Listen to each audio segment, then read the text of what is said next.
The cantina was dark and smoky. Strange creatures from different worlds sat at small tables, drinking and talking quietly. In the corner, a tall alien with blue skin and 4 yellow eyes sat alone. His name was Commander Zixtela. He belonged to the Vorthan Empire, one of the strongest military forces in the galaxy. Zixtela looked nervous. His 4 hands kept shaking as he held his drink. Every few seconds he would look around the room like he was afraid someone was watching him. The other aliens in the cantina stayed away from him. They could see the fear in his eyes. The door opened and 5 young Vorthan soldiers walked in. They were laughing and talking loudly. These were new recruits, fresh from training. They had never seen real battle. Their blue skin was bright and clean. Their uniforms were perfect. They looked confident and proud. "Commander Zixtela," one of them called out, "We heard you were here." The young soldiers walked over to his table. They sat down around him, still smiling and excited. The commander looked at them with sad eyes. "You should not be here," Zixtela said quietly. "This is not a place for young soldiers." "Come on, Commander," said another recruit. His name was Kixtel. "We just got our first assignment. We are going to fight the humans on Kepler 9. Everyone says it will be easy." The other recruits nodded and laughed. They had heard stories about humans. The reports said they were weak and primitive. They had no real weapons. Their ships were old and slow. The Empire had conquered 47 different species before. Humans would be number 48. Zixtela's eyes went wide when he heard the word humans. His drink fell from his hands and crashed to the floor. The young soldiers stopped laughing. They had never seen their commander look so scared. "Humans?" Zixtela whispered. "They are sending you to fight humans?" "Yes, sir," Kixtel said. "Is there a problem?" Zixtela stood up quickly. He grabbed Kixtel by the shoulders. "You cannot go. You must refuse this mission. Tell them you are sick. Tell them anything. But do not go fight the humans." The young soldiers looked confused. They had never seen an officer act like this. Commanders were supposed to be brave and strong. They were supposed to encourage young soldiers, not frighten them. "But Commander," said another recruit named Velmar, "the reports say humans are easy to defeat. They have no real army. They are just colonists and farmers." Zixtela let go of Kixtel and sat back down. He put his head in his hands. "That is what we thought too. That is what all the reports said. That is what intelligence told us before we went to Proxima Centauri. You fought humans before?" Kixtel asked. "I was there," Zixtela said softly. "I was part of the 3rd Vorthan Fleet. We were 847 ships strong. We were the pride of the Empire. Admiral Kefler commanded us. He was the best military leader in Vorthan history." The young soldiers leaned forward. They wanted to hear about this great victory. The 3rd Fleet was famous throughout the Empire. Every military school taught about their successful campaigns. The human colony on Proxima Centauri was supposed to be our easiest conquest, Zixtela continued. 50,000 colonists, a few old ships, some mining equipment. We expected them to surrender as soon as they saw our fleet. "And they did, right?" Velmar asked. "They saw your power and gave up?" Zixtela looked up at him. His 4 eyes were filled with pain. "No, they did not surrender. They fought us. And they won." The recruits looked at each other. This could not be true. How could primitive humans defeat the mighty 3rd Fleet? "Commander," Kixtel said carefully, "perhaps you had a bad dream, or maybe you drank too much. The 3rd Fleet is still out there, protecting the Empire." Zixtela pulled out a small device from his pocket. He pressed a button and a holographic image appeared above the table. It showed the 3rd Vorthan Fleet in all its glory. Hundreds of massive warships floating in space. Each ship was bigger than a human city. Their weapons could destroy planets. "This was us before we met the humans," Zixtela said. He pressed another button. The image changed. Now it showed only 23 damaged ships. They were burned and broken. Many had holes in their hulls. Some were missing entire sections. "This was us after," Zixtela whispered. The young soldiers stared at the image in shock. 847 ships reduced to 23 survivors. It was impossible. It had to be a mistake. You are lying, Velmer said. This cannot be real. I wish it was a lie, Zixtela replied. I wish I could tell you that humans are weak and easy to defeat. I wish I could send you off to your first battle with confidence. But I cannot. I cannot let you go without warning you about what humans really are. The commander looked at each young soldier. If you want to live, you will listen to what I tell you. You will learn from my mistakes. You will understand why the Empire now forbids any contact with human space. The recruits sat in silence. The cantina around them seemed to grow even darker. Other aliens at nearby tables had stopped talking. They could sense something important was happening. Tell us, Commander, Kixtel said quietly. Tell us what really happened at Proxima Centauri. Zixtela nodded slowly. Very well. But remember, I warned you. Some truths are too terrible to forget. Commander Zixtela took a deep breath and began his story. The young recruits leaned forward to listen. They had never heard about a Vorthan defeat before. 3 years ago, we received orders to take control of a human colony on Proxima Centauri. BR Intelligence Division had been watching them for months. They told us it would be simple. The humans had only 50,000 people living there. Most of them were farmers and miners. They had no real military. Zixtela paused and looked at his empty glass. The colony had been there for 20 years. They grew food and dug metals from the ground. They sent supplies back to Earth. Their ships were old cargo vessels, nothing that could fight a real warship. Kixtel interrupted. But surely they had some defenses. All colonies have defense systems. They had one old frigate called the Liberty Bell. It was maybe 30 years old.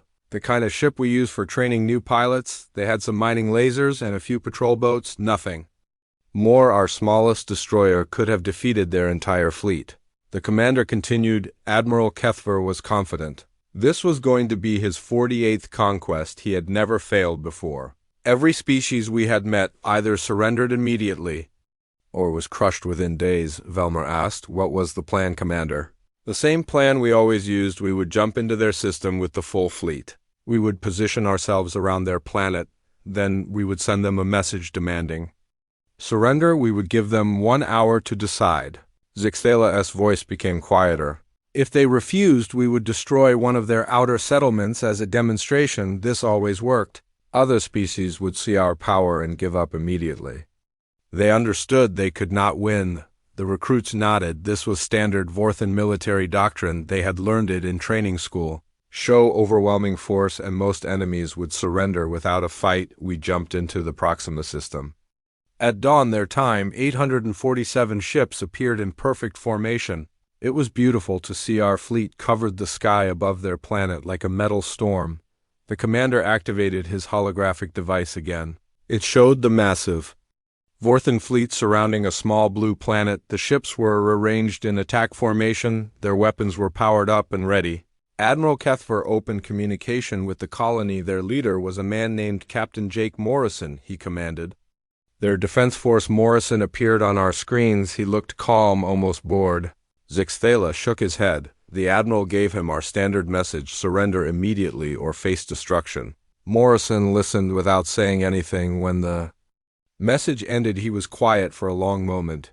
What did he say? Asked another recruit named Tixver. He said only 4 words: come and take it. Then he cut the communication. The admiral was surprised. Usually species would beg for mercy or ask for more time. Morrison just challenged us. The young soldiers looked confused. This did not make sense. Why would humans challenge such a powerful fleet? Admiral Kethver thought Morrison did not understand our strength. He believed the humans were too primitive to know they were facing certain death, so he decided to show them. Zixtela's 4 eyes became distant as he remembered. There was a mining station on the edge of the system. It had maybe 200 workers. The admiral ordered our forward destroyers to destroy it as a warning. Did that make them surrender? Kixtel asked. No, it made them angry.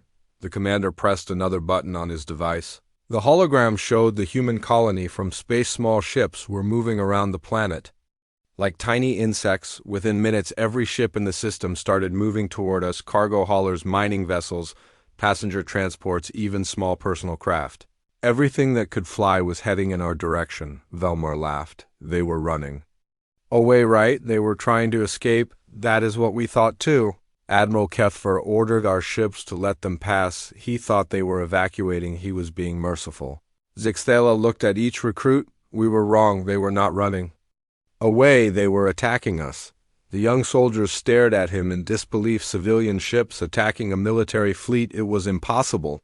Captain Morrison had sent out a colony-wide message. Every ship captain, every pilot, every person who could fly was ordered to fight. They were told to use their ships as weapons. But Commander, Tixver said, civilian ships have no weapons. They cannot fight warships.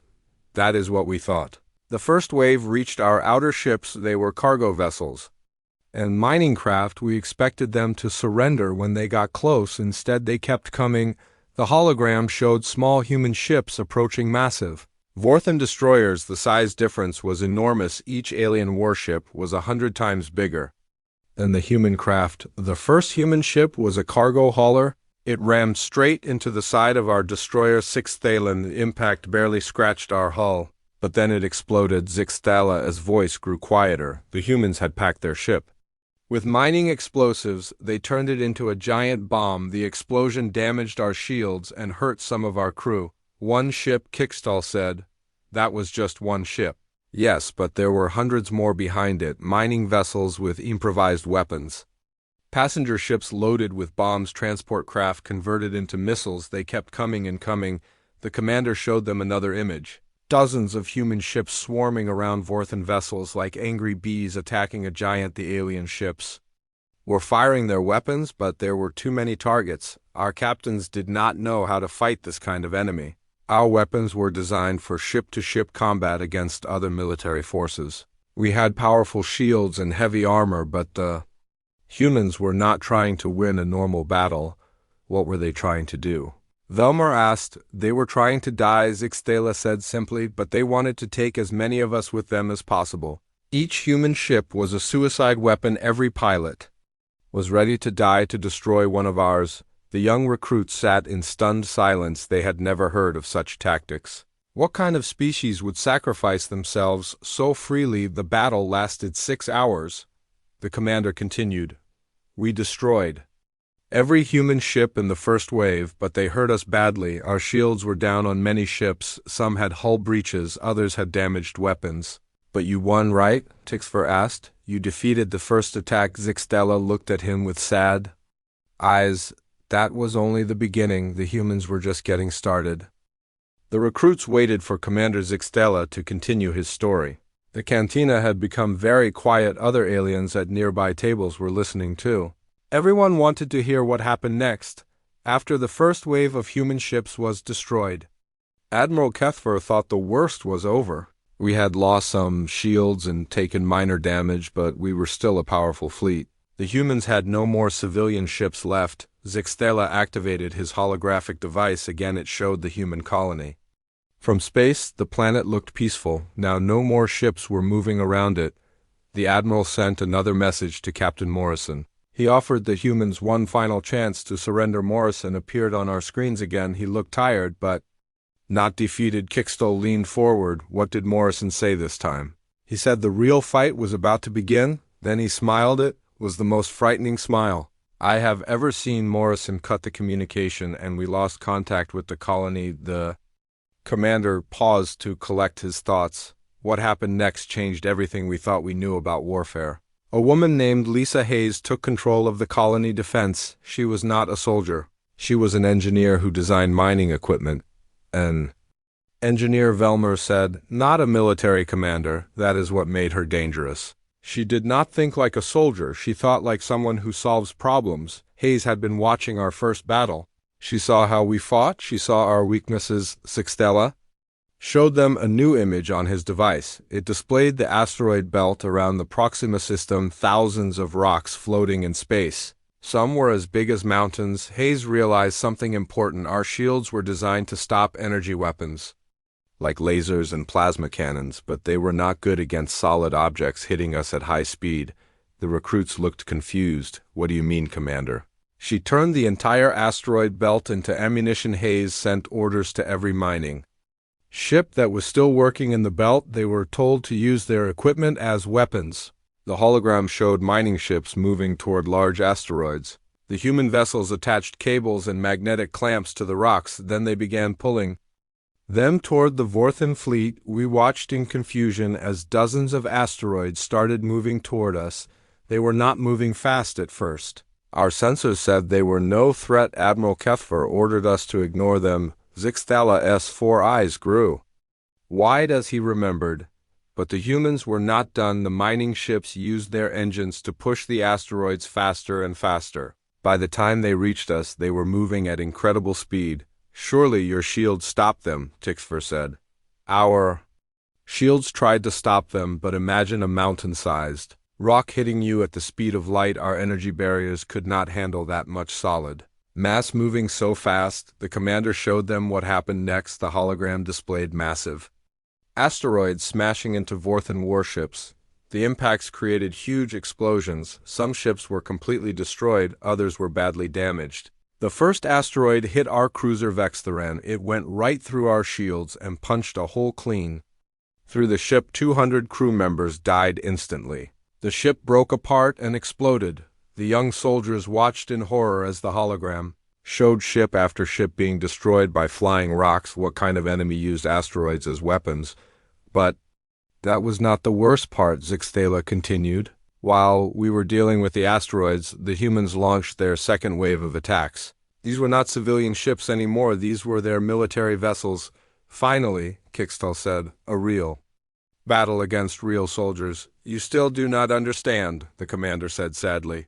The humans had been watching us fight for hours. They had studied our tactics. They knew exactly how to hurt us. The hologram showed the human frigate Liberty Bell leading a small group of military ships toward the Vorthan fleet. The human vessels looked tiny compared to the alien warships. Captain Morrison was leading the attack himself. He had maybe 20 ships left against our remaining 700, but he had learned something important about our fleet. What had he learned? Velmar asked. He discovered that our command ships stayed in the center of our formation. They were protected by layers of smaller vessels. Morrison realized that if he could reach our commanders, he could win the battle. Zixtala showed them Morrison's attack plan. The human ships moved in a strange pattern. They did not attack the strongest Vorthan vessels. Instead, they targeted specific ships on the edges of the formation. Morrison was not trying to destroy our entire fleet. He was trying to create a path to our command ship. He attacked our communications vessels first, then our sensor ships. Without communications and sensors, our fleet became confused. The commander's voice grew quieter while Morrison was creating chaos. A human engineer named Sam Rodriguez was working on something new. He was building weapons in the middle of the battle. What kind of weapons? Tixver asked. Rodriguez took the magnetic systems from cargo ships and turned them into mass drivers. He could launch shipping containers at incredible speeds. These containers were filled with explosives and metal fragments, the hologram showed. Human ships firing what looked like giant bullets at the Vorthan fleet. The containers moved so fast they were barely visible. They punched through alien shields like they were paper. Our armor was designed to stop energy weapons and missiles. It could not handle solid projectiles moving at such high speeds.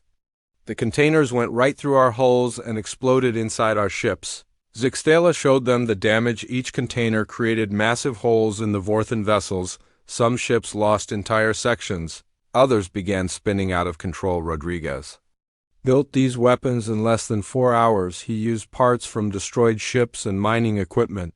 Every remaining human vessel was equipped with these mass drivers within hours.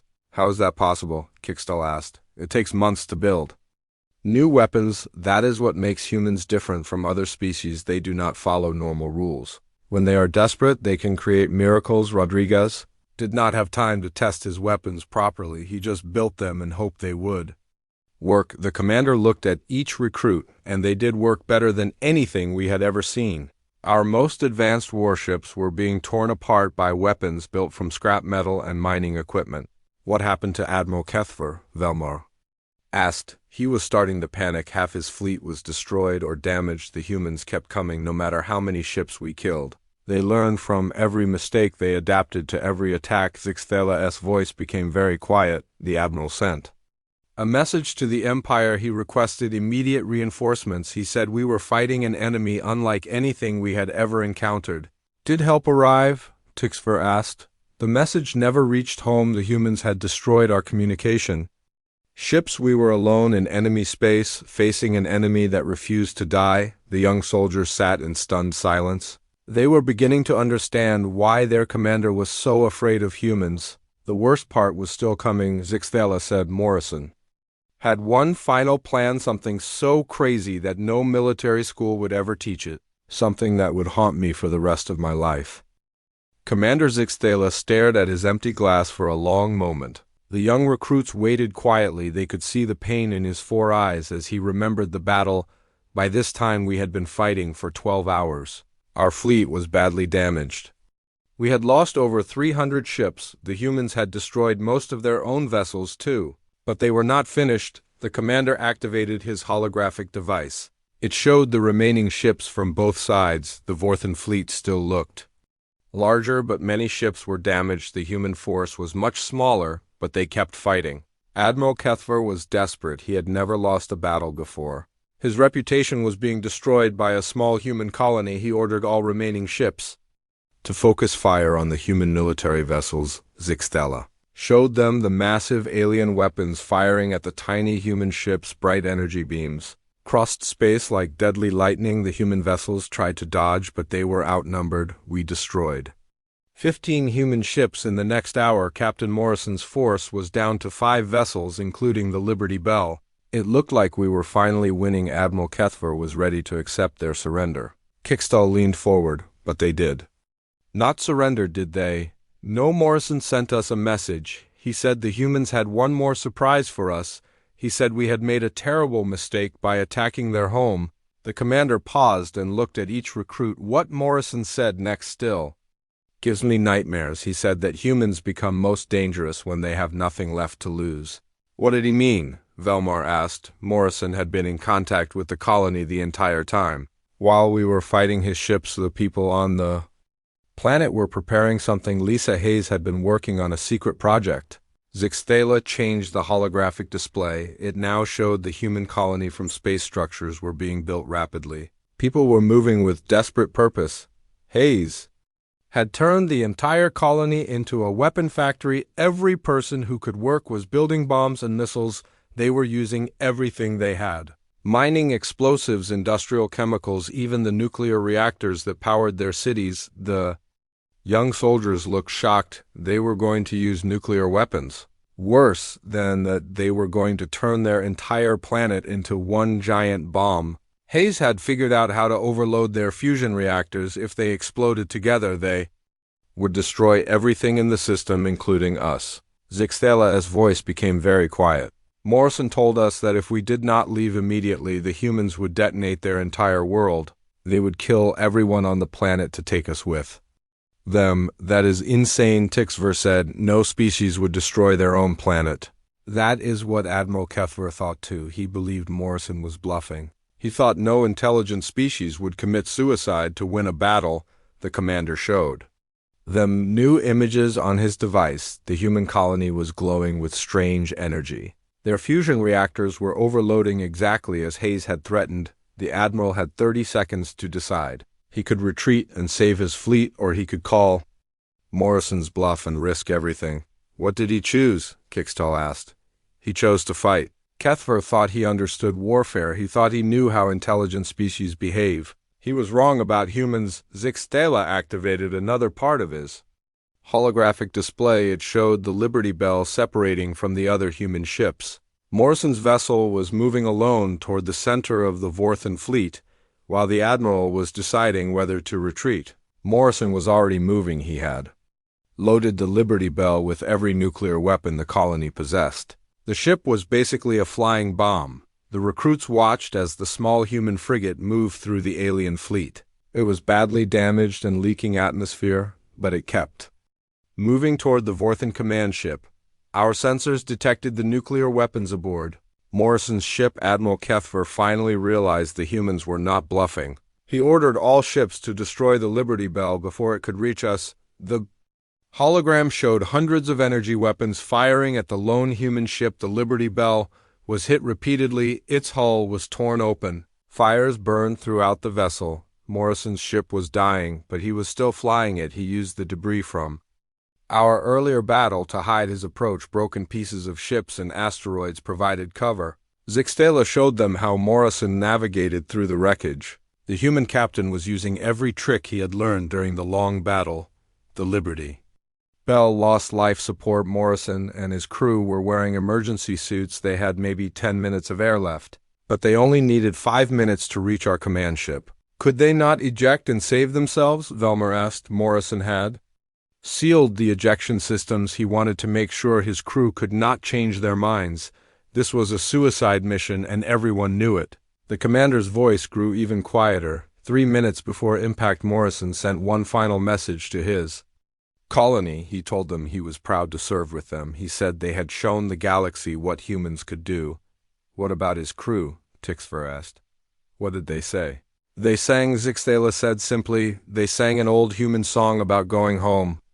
Morrison's crew sang together as they flew towards certain death. The young soldiers could not believe what they were hearing. A crew singing while flying into a suicide attack. It was beyond their understanding. The Liberty Bell reached our command ship with 30 seconds to spare. Morrison had done the impossible. He had navigated a dying vessel through our entire fleet. The hologram showed the moment of impact. The small human ship crashed into the massive Vorthan command vessel. The explosion was blinding. Morrison detonated every nuclear weapon at once. The explosion destroyed our command ship completely. Admiral Kethver died instantly along with 3,000 crew members. Zixtala paused and looked at the shocked faces of the recruits. But that was not the end. The nuclear explosion created a chain reaction. What kind of chain reaction? Kickstall whispered. The explosion destabilized the fusion cores of nearby ships. 6 more Vorthine vessels exploded in the next few minutes. We lost another 15,000 crew members. The commander showed them the aftermath. A massive cloud of energy and debris where the center of their fleet used to be. The surviving alien ships were scattered and confused. Without Admiral Kethver, we had no central command. Each ship captain was making their own decisions. Some wanted to retreat, others wanted to continue fighting. What did you do? Velmer asked. I was commanding the destroyer Tixvilan. My ship was badly damaged, but still functional. I tried to restore order to the fleet, but it was too late. Zixtala showed them the final phase of the battle. The remaining human ships were regrouping. The people on the planet were still threatening to destroy their world. Morrison was dead, but his sacrifice had broken our fleet. The humans on the planet sent us a new message. Lisa Hayes was now in command. What did she say? She gave us the same choice Morrison had given us: leave immediately or face total destruction. She said the planet's reactors were still overloading. We had 10 minutes to retreat. The young soldiers waited to hear what happened next. They could see the fear in their commander's eyes as he remembered that terrible moment. This time we believed them. We had learned that humans do not bluff about death. They had already proven they would sacrifice everything to win. So you retreated, Tixver said. We ran, Zixtala said quietly. What was left of the mighty Third Fleet ran away from a handful of human survivors. We left the system in complete disorder. But the humans won, Kickstall said. They saved their colony. Yes, they won, but the cost was terrible. They had lost almost everything. Their ships were gone. Most of their people were dead. Their planet was damaged from the reactor overloads. The commander looked at each recruit. That should have been the end of the story. A small human colony had defeated a Vorthan fleet, but at the cost of nearly destroying themselves. Should have been, Valmar repeated, but it was not the end. No, Zixtala said, it was only the beginning. The recruits stared at Commander Zixtala in silence. The cantina around them had become completely quiet. Even the aliens at other tables had stopped talking to listen. We thought we were safe once we left the Proxima system. Zixtala continued. Our remaining ships were badly damaged, but we were alive. We had escaped the humans and their crazy tactics. The commander activated his holographic device again. It showed the scattered remains of the Vorthan fleet limping away from the human colony. The ships looked broken and defeated. Captain Vextar was now our highest-ranking officer. He ordered the fleet to regroup at the Kepler station 3 systems away.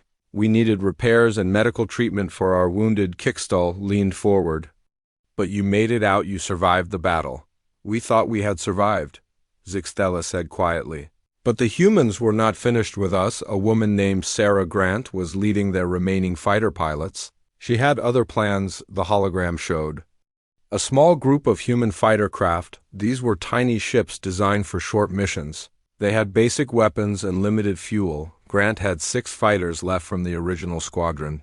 24 pilots had died in the battle, but she was not ready to let us escape. Velmer looked confused. 6 fighters against your entire fleet. That is impossible. They could not hurt you. That is what we thought too. Grant's fighters were too small to damage our big ships, but she was not trying to destroy us. She was trying to break our spirits. Zixtella showed them what happened next. The human fighters followed the Vorthan fleet across 3 star systems. They attacked like wolves hunting wounded prey. Grant's pilots would appear without warning. They would hit our weakest ships and then disappear before we could respond. They used the asteroid fields and gas clouds to hide. But Commander, Tixver said, your ships had shields and armor. How could tiny fighters hurt you? Our ships were already damaged from the main battle. Many had holes in their hulls. Others had failed shield generators. Grant's fighters targeted these weak points. The commander showed them the tactics. The human fighters would swoop in fast. They would fire at damaged sections of the alien ships. Then they would vanish before the Vorthans could fight back. It was like being stung by insects. Each attack was small, but they added up. Our crew members were exhausted and scared. They had not slept in days. Zixtella paused and looked at his empty glass. Grant did something else that terrified us. She would broadcast messages to our ships. What kind of messages? Kickstall asked. She would tell us about the people we had killed. She would describe Captain Morrison and his crew. She would talk about the civilians who died defending their homes. The young soldiers looked uncomfortable. They had never thought about the personal cost of war. Grant made us understand that every human we killed had a name and a family. Morrison had a wife and 2 children. The crew of the Liberty Bell had parents and friends. Why would she tell you that? Velmer asked. Because she wanted us to know we were not just fighting ships. We were fighting people who loved each other, people who were willing to die for their families. Zixtella showed them recordings of Grant's messages. The human pilot appeared calm, but her eyes were filled with pain and anger. Grant told us that humans have long memories, she said. They would never forget what we had done to their colony. She said they would never forgive us, but it was just war, Tixver said. Soldiers die in war. That is normal, not to humans, the commander replied. To them, each death is personal, each lost life matters. Grant made sure we understood that. The hologram showed the human fighters continuing their attacks. They hit supply ships and medical vessels. They targeted communication arrays and sensor equipment. Grant's fighters followed us for 6 days. They barely had fuel or ammunition left, but they kept coming. Captain Vextar ordered us to fight back, but we could never catch them. 6 days, Kickstall said. How could they fly for 6 days without resupply? They helped each other. When one fighter ran low on fuel, another would share. Grant's pilots gave up their own supplies to keep the mission going. Zixtella showed them something incredible. The human fighters were transferring fuel and ammunition between ships in deep space. They were keeping each other alive through teamwork. On the 4th day, we lost the cruiser. Kicksville and Grant's fighters had been hitting its damaged engine for hours. Finally, it exploded. 1,500 more crew members died. But that was just one ship, Velmer said. It was the ship that carried our medical supplies. All our wounded were aboard. When it exploded, we lost doctors and medicine. Our remaining crew began to panic. The commander's voice became very quiet. Grant broadcast another message after the explosion. She said that was for Captain Morrison. She said the humans would keep fighting until every Vorthan ship was destroyed. What did Captain Vextar do? Tixver asked. He tried to negotiate. He sent a message to Grant asking for mercy. He said we had learned our lesson. He promised we would never attack humans again. Did she accept? Kickstall asked. Grant laughed. She said Vorthans had no honor. She said we were cowards who attacked peaceful colonies. She said we deserved no mercy. Zixtella showed them Grant's response. The human pilot looked tired but determined she was not interested in surrender or negotiation. Grant said that humans protect their own. She said anyone who hurt human civilians would face human justice no matter how long it took, no matter how far they ran, but you outnumbered her.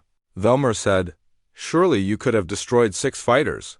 We tried for 6 days, our best pilots could not catch them." Grant's fighters were faster and smarter. They knew exactly where to hit us, they knew our weaknesses. The commander showed them the final battle. The human fighters made one last attack on the Vorthan fleet. They targeted the flagship, where Captain Vextar was commanding. Grant led the attack. Herself, she flew straight at our command ship. Her fighter was almost out of fuel, but she kept coming. Our defense guns could not hit her. What happened? Tixver asked. Grant's fighter crashed into our bridge. She died in the explosion, but she took. Captain Vextar with her 12 senior officers were killed. Our remaining fleet had no leadership. The young soldiers sat in stunned silence. Another human had sacrificed their life to hurt the Vorthan fleet. The other 5 human fighters disappeared. After Grant died, they had finally run out of fuel and ammunition, but they had done their job. What job? Kixtel asked. They had shown us that humans never give up. They had proven that attacking human space was a mistake. They had taught us to fear. Human revenge. Zixtela deactivated his holographic device when we finally reached Kepler Station. We had lost 23 more ships to 6 human fighters. Our crew was broken and demoralized. But you were safe then, Velmer said. The humans were gone. We thought we were safe, the commander replied. But humans are not like other species. They do not forget, they do not forgive, and they do not give up. What do you mean? Tixver asked. The attack on the human colony was supposed to be secret. The Empire wanted to test human defenses before planning larger attacks, but secrets do not stay hidden from humans. Zixtela looked at each recruit. Within days, every human in the galaxy knew about Proxima Centauri. They knew about Captain Morrison and the Liberty Bell. They knew about Sarah Grant and her fighters. How could they know? Kixtal asked. We never contacted them. Humans have something called the Ansible Network. They can communicate instantly across the galaxy. Every human colony, every human ship received the story of our attack. The commander's 4 eyes grew wide, and then something happened that changed everything. The humans declared war on the Vorthan Empire. The recruits looked shocked. The entire human species declared war on us. Every human government, every human military force, every human colony. They all united against us, something that had never happened before in human history. Zixtela stood up slowly. That small colony we attacked had 50,000 people, but we had awakened something much bigger. We had awakened all of humanity. How many humans are there? Velmer asked quietly. Billions, the commander whispered. Billions of humans spread across hundreds of worlds, and now they all knew our name. They all knew what we had done. What happened next? Tixver Askajixthala looked at the young soldiers. That is when our real nightmare began. Commander Zixtela sat back down heavily. The young recruits could see the exhaustion in his 4 eyes. He had been telling this story for hours, but he was not finished yet. When we reached Kepler Station, we thought our troubles were over. We had medical facilities and repair yards. We could fix our ships and treat our wounded, but the humans had other plans. The commander activated his holographic device one more time. It showed the Kepler Station, a massive space structure that served as a military outpost. The station commander was Admiral Vexwar. He was shocked when he saw our condition. The mighty Third Fleet had been reduced to 23 broken ships. He could not believe humans had done this to us. Kixtal leaned forward. What did Admiral Vexwar say? He said we must have made mistakes. He said it was impossible for primitive humans to defeat trained Vorthan warriors. He ordered a full investigation of our tactics. Zixtela showed them the debriefing sessions. Vorthan officers were questioned for hours. They had to explain every decision, every battle, every loss. Admiral Vexwar refused to believe our reports. He said we were making excuses. He said we had dishonored the Empire through cowardice. But Commander Velmer said you had proof, you had recordings of the battles. The Admiral said the recordings were fake. He said humans could not build weapons from scrap metal. He said they would never sacrifice themselves in suicide attacks. The young soldiers looked confused. How could a high-ranking officer refuse to believe evidence? Admiral Vexwar had fought 43 different species. He had never lost a single battle. He could not accept that humans were different from other enemies. Zixtela showed them what happened next. New orders came from the Empire High Command. They wanted a full report on human capabilities. They wanted to know if humans posed a real threat. The Empire decided to test human defenses again. They assembled the 5th Fleet under Admiral Vexwar himself. 700 fresh ships with full crews and supplies. Where were they going to attack? Tixver asked. A human mining colony called New Denver. It had only 30,000 people. The Empire thought it would be an easy target. They wanted to prove that our defeat at Proxima was just bad luck. The commander's voice became very quiet. But humans had been preparing. The news of our first attack had spread to every human world. They knew we would come back. What did they do? Kickstall asked. They formed something called the Terran Defense Force. Every human military unit joined together. They shared weapons and tactics. They prepared for war. Zixtela showed them images of human shipyards working day and night. New vessels were being built faster than anyone thought possible. The humans had studied our tactics from the Proxima battle. They knew our weaknesses. They had built new weapons designed specifically to fight us, but Admiral Vexwar had 700 ships, Velmor said. Surely that was enough. The Admiral thought so too. He approached New Denver with confidence. He sent the standard surrender demand. He expected the humans to give up immediately. The hologram showed the 5th Fleet arriving. At the human colony, the alien ships formed their usual attack pattern. Everything looked normal, but when the humans responded, it was not one voice. It was dozens. Captain Rodriguez from the Defense Force appeared on screen, but he was not alone. Zixtela showed them the human response. Multiple officers appeared on the communication screen. They were from different ships, different colonies, different military units. Rodriguez said that New Denver was under the protection of the Terran Defense Force. He said any attack on human civilians would be met with total war. Total war, Tixver repeated. What did that mean? It meant that humans from across the galaxy were coming to help. The colony was not defending itself alone. Admiral Vexwar laughed. When he heard this, the commander showed them what the Admiral saw. A small human fleet, maybe 50 ships approaching from deep space. Admiral Vexwar ordered the attack. He was confident that 50 human ships could not stop 700 Vorthan warships. He had learned nothing from our defeat. What happened when the battle started? Kickstall asked. The humans were ready for us. They had set traps throughout the system, mines hidden in asteroid fields, weapons platforms disguised as space debris. Zixtela showed them the ambush. The moment the Vorthan fleet entered the system, explosions began. The aliens were taking damage before they could even see their enemies, but that was just the beginning. The 50 human ships were not trying to fight us directly. They were leading us into a trap. What kind of trap? Velmor asked. The humans had turned the entire system into a weapon. Every planet, every moon, every asteroid had been prepared for battle. The hologram showed the scope of human preparations. Mining platforms had been converted into missile launchers. Space stations had been armed with mass drivers. Even the system's star was being used as a weapon. The humans had built solar collectors around their star. They could focus the star's energy into a beam powerful enough to destroy our largest ships. The recruits stared in amazement. They turned a star into a weapon. That is what humans do when they are threatened. They use everything around them as a tool for war. They do not think like normal species. Zixtela showed them the battle. Admiral Vexwar's fleet was being attacked from all directions. The humans had weapons the Vorthans had never seen before. The human ships were faster than ours. They had better armor. They had studied our weapons and built defenses specifically designed to stop them. How is that possible? Tixver asked. We fought them once. How could they learn so much? Humans share information. They had analyzed every second of our battle at Proxima. They knew exactly how our weapons worked. They had built countermeasures. The commander showed them human ships deflecting Vorthan energy beams. The alien weapons that had destroyed countless enemies were useless against human defenses. Admiral Vexwar realized he was losing. He ordered a full retreat, but the humans were not letting us escape. They had ships waiting at every jump point.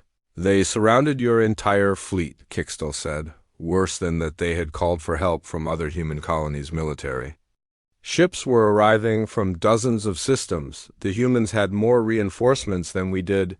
Zixtela showed them the impossible sight. Human fleets arriving from all directions. The species that was supposed to be primitive and divided was working together perfectly. The battle lasted 3 days, Admiral. The X-War lost over 400 ships. The humans destroyed 2/3 of our fleet.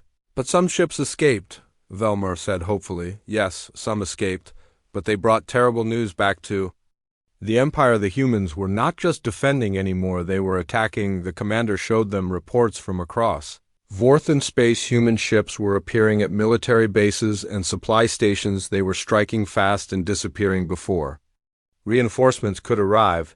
The humans had learned our locations from captured ships. They knew where our fleets were stationed. They knew our supply routes. They began hunting us. Hunting you? Tixver repeated. Human ships would appear without warning. They would attack our weakest vessels and then vanish. They used our own tactics against us, but they were better at it. Zixtela showed them the results. Vorthan ships were being destroyed throughout the Empire. The aliens were afraid to travel alone. The Empire sent more fleets to fight the humans, but each time we lost more ships, the humans were getting stronger while we were getting weaker. How were they getting stronger? Kickstall asked. Every battle taught them something new. They would capture our technology and improve it. They would study our tactics and find weaknesses. The commander looked at each recruit, but the worst part was not the battles, it was what the humans did to our reputation. What do you mean? Velmer asked. Other species heard about our defeats. They learned that the mighty Vorthan Empire could be beaten. Some of them began to rebel against us. Zixtela showed them reports from across the galaxy. Former Vorthan colonies were declaring independence. Enemy species were forming alliances against the Empire. The humans were not just fighting us, they were inspiring others to fight us. They were destroying our empire from within. What did the High Command do? Tixver asked. They made a terrible decision. They decided to make peace with the humans. They thought they could negotiate a treaty. The young soldiers looked shocked. The Empire tried to surrender, not surrender, Zixtela corrected. They tried to negotiate. They thought humans would be reasonable.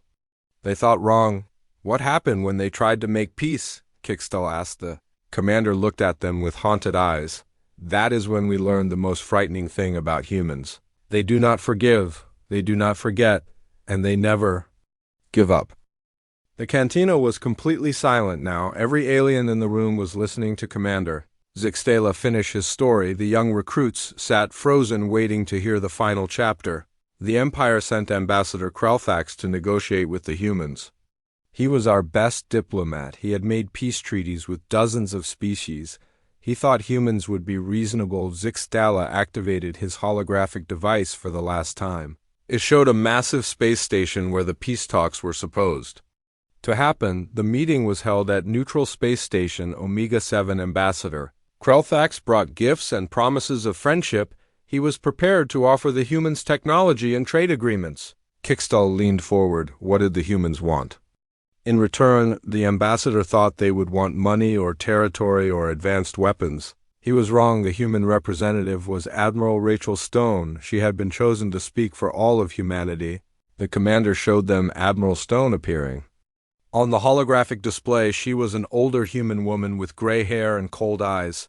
Admiral Stone listened to our ambassador's offer without saying anything. When he finished, she asked only one question: how many human civilians did you kill at Proxima Centauri?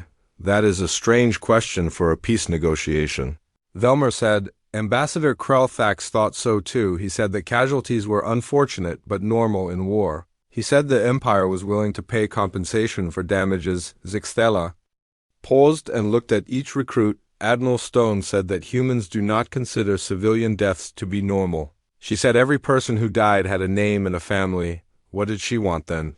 Tixver asked. Admiral Stone said the humans had 3 demands. First, the Empire must withdraw from all human space. Second, we must return all territory taken from species we had conquered. Third, our military leaders must face trial for war crimes. The young soldiers looked shocked. She wanted you to give up your entire empire. That is what Ambassador Krelthax said.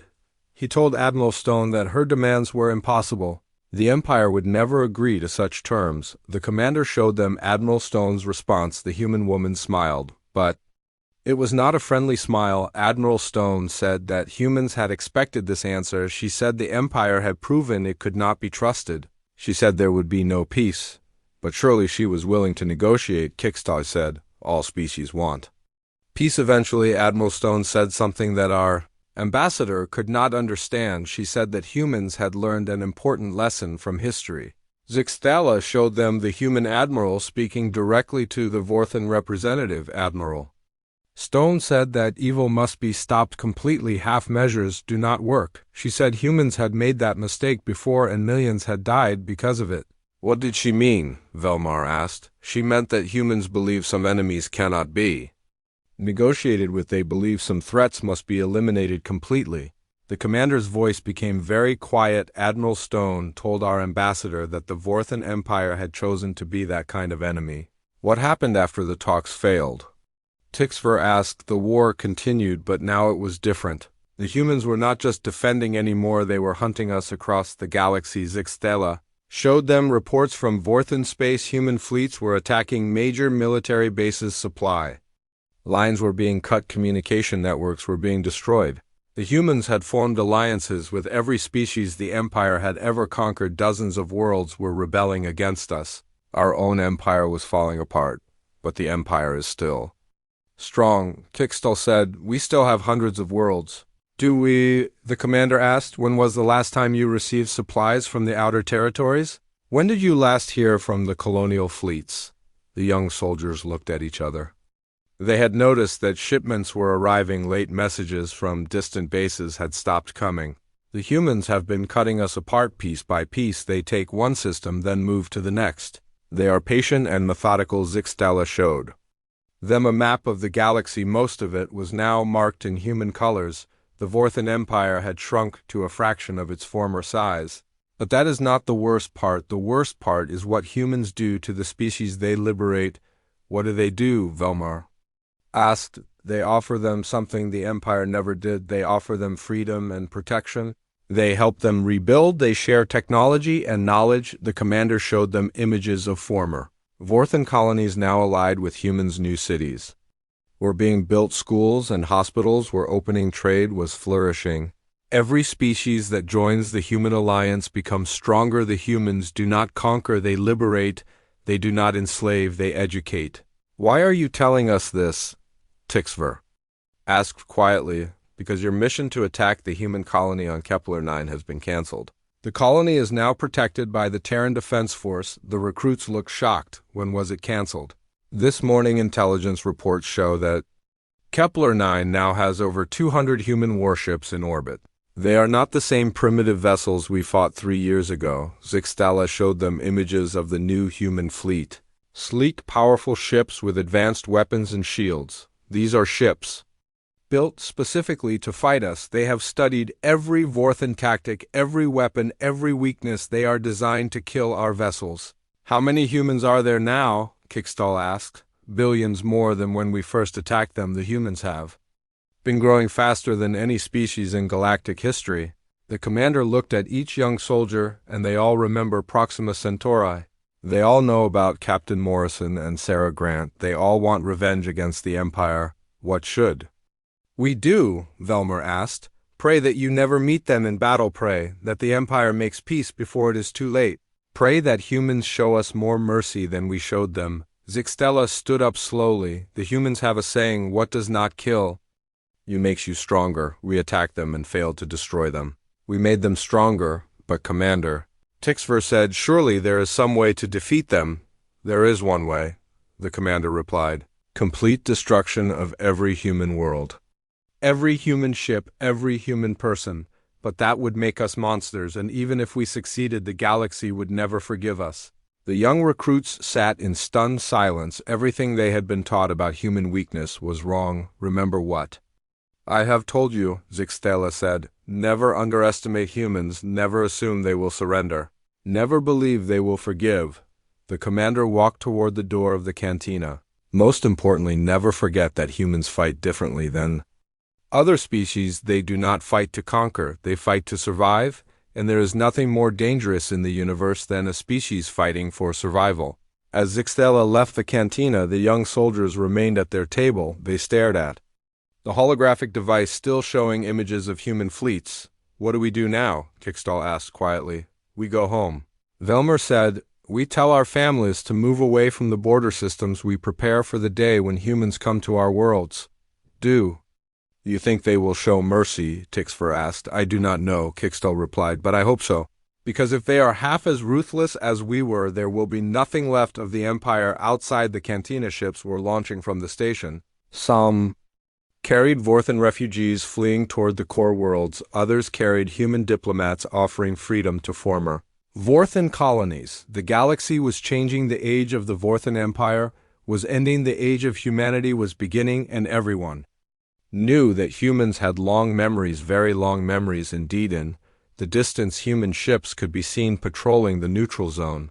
They were protecting species that had once been enemies. They were building alliances that would reshape the galaxy. The young Vorthan recruits finally understood their commander's warning.